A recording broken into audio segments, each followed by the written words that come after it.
नमस्कार, मी श्वेता. आपण पाहताय साम टीव्ही सुप्रभात. बुलेटिनची सुरुवात करतो एका मोठ्या ब्रेकिंग बातमीने. महायुतीच्या जागांचा तिढा हा सुटल्याची माहिती मिळतेय. ठाणे, नाशिक, औरंगाबाद या तिन्ही जागा शिंदे सेनेला सोडण्यात आल्याचं सुद्धा समजतंय. ठाण्यातून आमदार प्रताप सरनाईक, तर नाशिकमधून खासदार हेमंत गोडसे आणि औरंगाबादमधून मंत्री संदीपान भुमरे यांना उमेदवारी मिळाल्याचं सुद्धा कळतंय. तर रत्नागिरी, सिंधुदुर्ग ही जागा भाजपला सुटणार असल्याची माहिती ही सूत्रांनी दिलेली आहे. याच पार्श्वभूमीवर आज महायुतीतल्या तिन्ही पक्षांची पहिली संयुक्त पत्रकार परिषद सुद्धा होणार आहे आणि या पत्रकार परिषदेमध्ये जागांवर उमेदवारांची घोषणा होण्याची सुद्धा शक्यता वर्तवली जाते.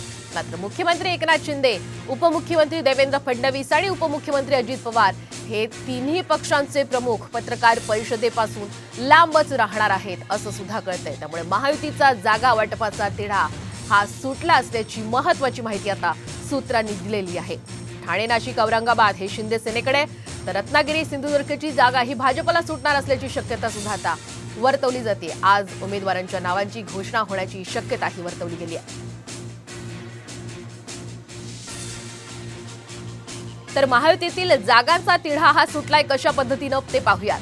ठाणे, नाशिक, औरंगाबाद या तिन्ही जागा, तर ठाण्यातून आमदार प्रताप सरनाईक यांना उमेदवारी मिळण्याची शक्यताही वर्तवली जाते.